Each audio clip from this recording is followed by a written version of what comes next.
Out of Order Gun Rights Podcast, Episode 59. Welcome to the Out of Order Podcast, your window into the firearms community, exploring those shaping the future of our rights and protecting our lifestyle, laws, legal cases, activism, and self-defense in a candid and honest podcast for our brothers and sisters in arms. Here's your host, James Kalita.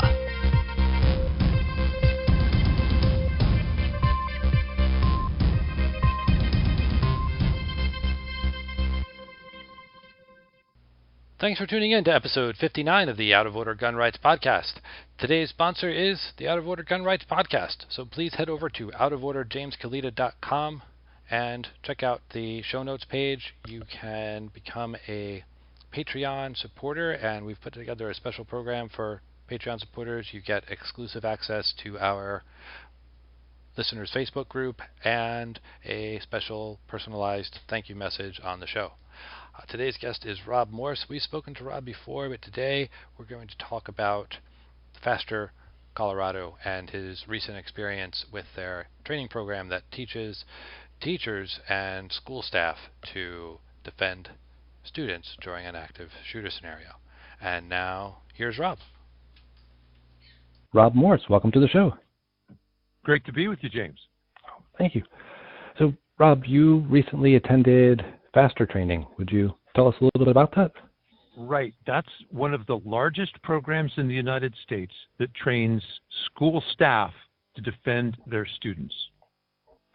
We hear so much in the news about armed attackers attacking a school or someplace where they'll get a lot of notoriety and become overnight celebrities if they kill some of their classmates. And if you survey teachers, you would find, one, that they tend to be more liberal than the general population. They also are 3 times more likely to want to be able to carry a concealed firearm in class than the national rate of concealed carry. So when you think about that, you go, well, why would they want to carry at school? And the answer is the same reason you want to carry at home. You love your kids. You want to be able to protect them. The class that I just took was a refresher course for, I'm going to call them teachers, and they run everywhere from janitors to school superintendents, but for school staff who've already been carrying in school for a number of years. Wow. And in the refresher course, did they cover mostly new material or just going over the original? It was a mix of both new and old. What do they say about firearms training? That advanced training is largely basic training to a higher performance standard. So there was a lot of that. One thing that I thought they did a very good job about was when you and I go to the range, we might shoot a little, practice some drills, and then we'd look at each other and say, hey, you want to have a competition? That's the opposite of what we did in this class. They would say, okay, stand up to the line. First thing of the day, load and get your handguns loaded if they're not. Okay, walk up to the line. There is a target. It's the person who's trying to kill your kids. Steel plate the size of a piece of paper. Okay, get as close as you need to stop him. Because any miss could slide down the hall and maybe hit a child. Maybe hit another staff member. You can walk up and put your gun right against that steel plate if you need to. But remember, each couple seconds you let go by might be another individual, another innocent who's killed or injured. So just by setting that scenario, they put a lot of pressure on us, and they said you need to perform under pressure, and your first shot is probably the most important. Wow. Very serious stuff. Yeah. And how did people respond? Because I'm trying to imagine myself in that situation. And, at first thought, I'm like, okay, I can hit 8.5 by 11 target from 25 yards. But if I absolutely can't miss, like in my mind, I'm trying to walk myself through. How did people respond? How far were the shots from? Well, the first day, they were quite close. And then later they became more, with with practice, day after day, this was a 3-day class, they moved out farther and farther. And the number of misses got lower and lower. There were some misses. People didn't know what they could do. And they rediscovered, what's the joke from the one-liner from the movie? A man has to know his limitations. Well, in this sense, you need to know how well you can shoot and shoot within your capability. That's one of the things we learned. So that's a standard drill, but it was carried out to a higher standard. There were also things like, a lot of medical training. In theory, that's a review. But, okay, now you've got multiple victims, limited medical resources at first, only maybe the tourniquet you're carrying with you, but you've got people around you. Here, put your hand on there. Here. Oh, you have to do triage first to see what's serious and what's just painful. So we ran probably 36 scenarios over those 3 days. So there was a lot of experience being the defender, and then you took times playing all the other roles in the scenario. Wow. So how are teachers selected for this program? Can they just show up, or how do they? Oh my no. This program came out of Ohio because of a very strange overlap of capabilities. It turns out the organization that set the school curriculum for school resource officers, how they would be trained, the uniformed cops in school, that's in Ohio. And they went to all the regions of the United States, training the trainers to set the national curricula for those police officers. After Sandy Hook, somebody said, gosh, how should we change our training to meet this new threat? And they went, I can't get you there from here. One policeman by himself isn't going to work. We already knew that from Columbine. So they said, look, we need more help. We need whatever the solution is, it has to be in the classroom when the violence starts, because the problem is time. So also in Ohio, police chiefs issue carry permits. So a school board went to a police chief who said, what can we do? Can we get more school resource officers? They said, we don't have the budget, but I can't tell you who concealed carries. That would be against the law. But I know that many of your staff have permits to carry every place but in school. And then the police chief acted as a go-between to say, if you're interested, tell me who. I'll talk to those people and, tell me how many. I'll contact those people and see if they would be interested in the program. So sort of by a blind date, mediated by the sheriff, school boards and concealed carriers that were school staff already carrying every place but school were introduced one to another. And then Tactical Defense Institute, TDI, the head shed that knew about how to train law enforcement, said we can come up with a curricula for armed teachers, and they put it together. Now there are over 1,000. Wow, 1,000 curriculums, or no, 1,000 school staff members who have been trained and are carrying in Ohio schools today.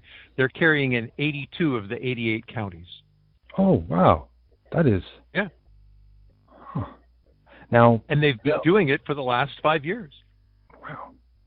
And the reason, James, you have to kind of laugh at this, and I tease the guys running the event. I say, your product is fatally flawed, because as soon as you train a school staff member to be an armed defender in his school, they have to maintain their anonymity. If asked, they sit there and say, gosh, I don't know anything about it. You probably want to ask the school principal. Now, they may get together with other members of the school staff who've been trained and armed. And in fact, I was talking to several of them. They'll walk through their school after hours and go, hey, look at this corner. This is interesting. Look at this little alcove. See what you can see from here.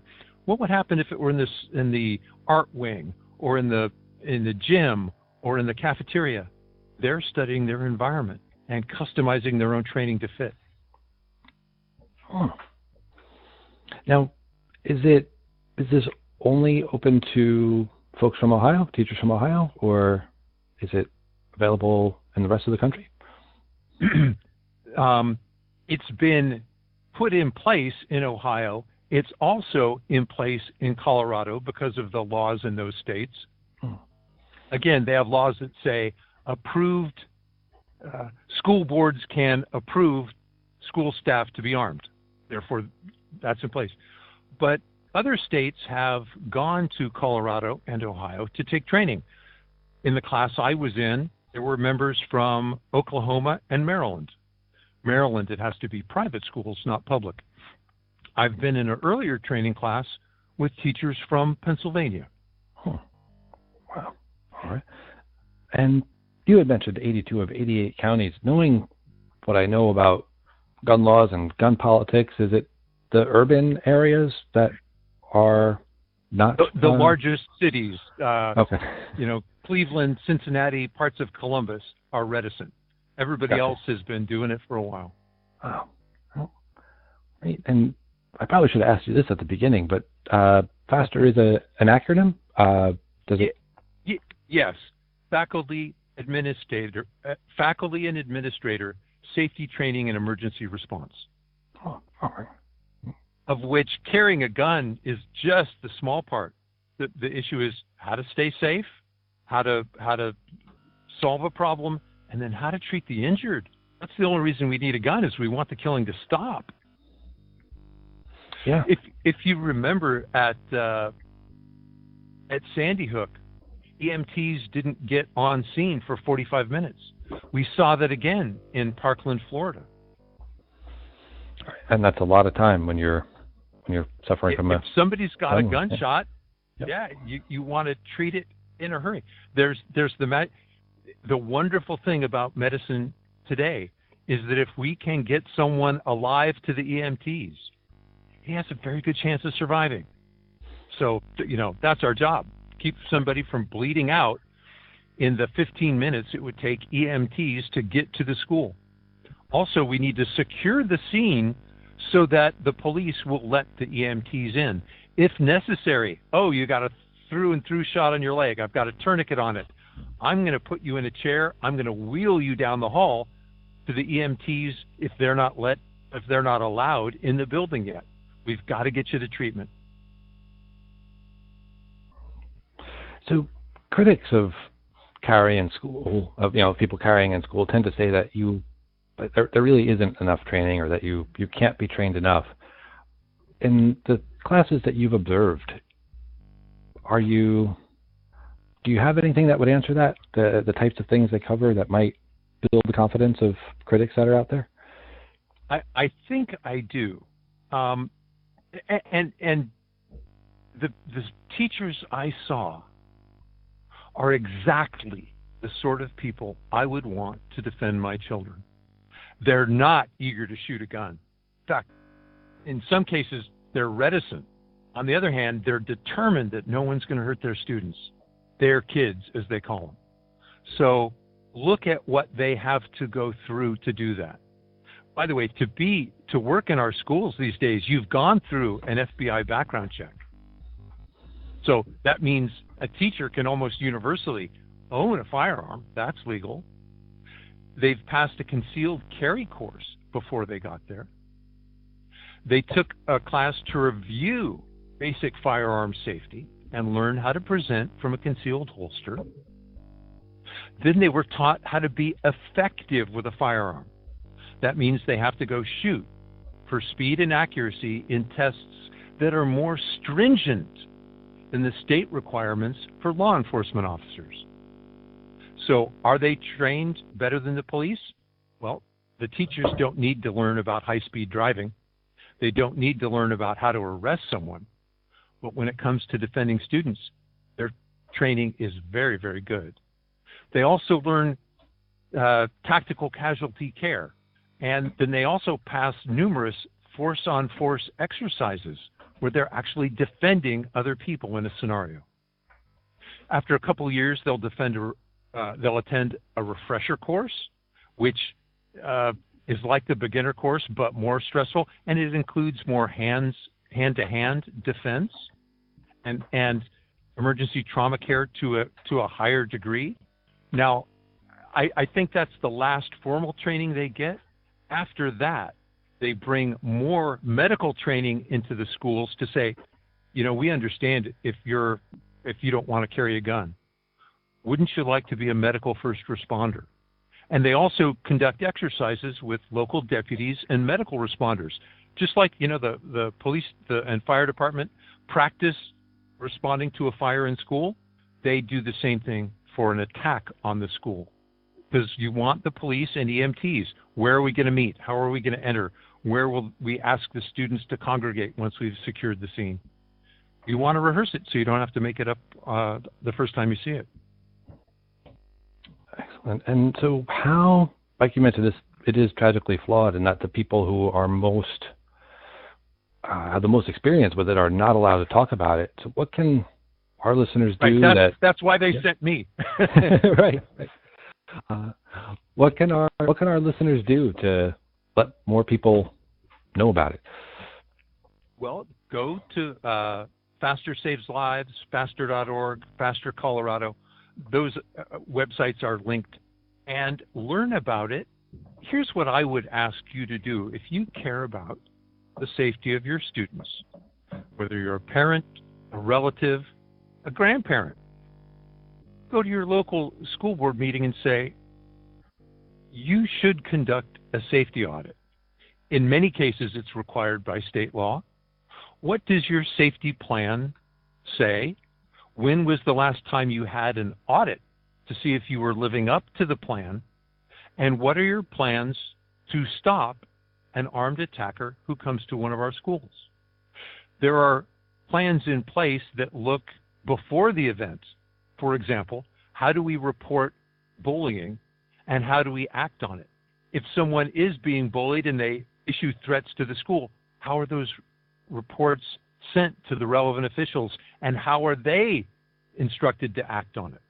Because it's one thing to send, this kid's been bullied. He says he wants to kill everybody in school. We tell the FBI and they say that Facebook post isn't against the law, therefore they're not involved. Hey, you want to tell more than just the FBI. Get your local sheriff involved. Talk to your school board.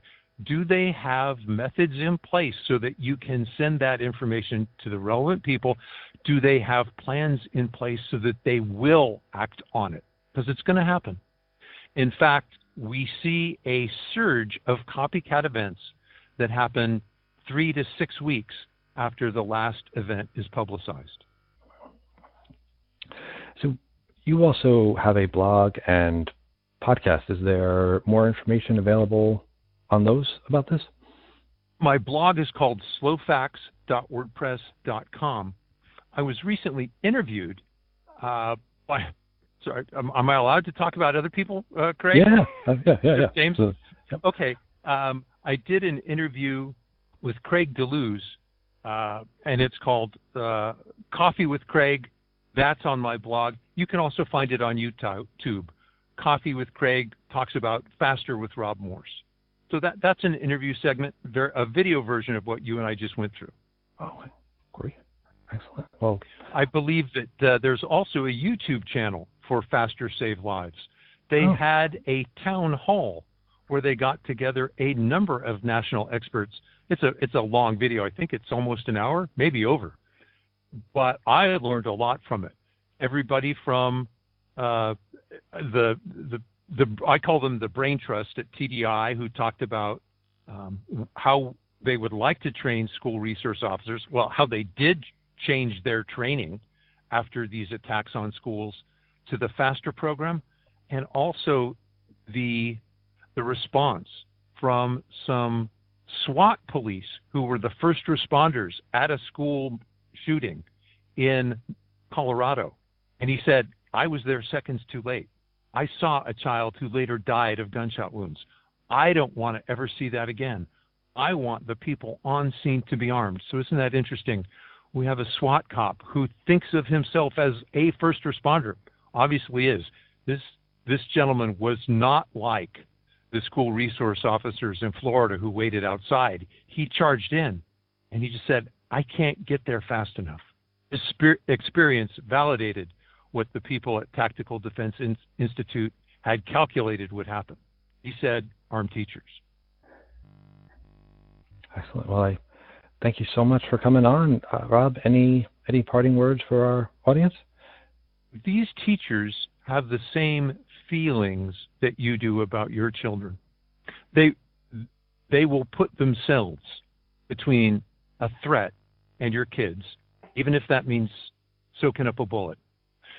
Like you, if you had to defend your family, you'd go, wow, I probably wish I trained more, because that was pretty challenging. They're as reluctant to shoot as you would be. They're as determined to defend the kids as you would be. They're exactly the people we want to do this job. Rob, I thank you very much for being on the show and look forward to talking to you again soon. Well, thank you, James. Take care. You too. Thanks again for tuning in to episode 59 of the Out of Order Gun Rights Podcast. The show notes page for this episode is outoforderjameskalita.com/59. And wanted to remind everybody about the Gun Rights Policy Conference coming up in September. You can find details at saf.org or by heading to the show notes page, outoforderjameskalita.com/59. Thanks for tuning in. We'll see you next time.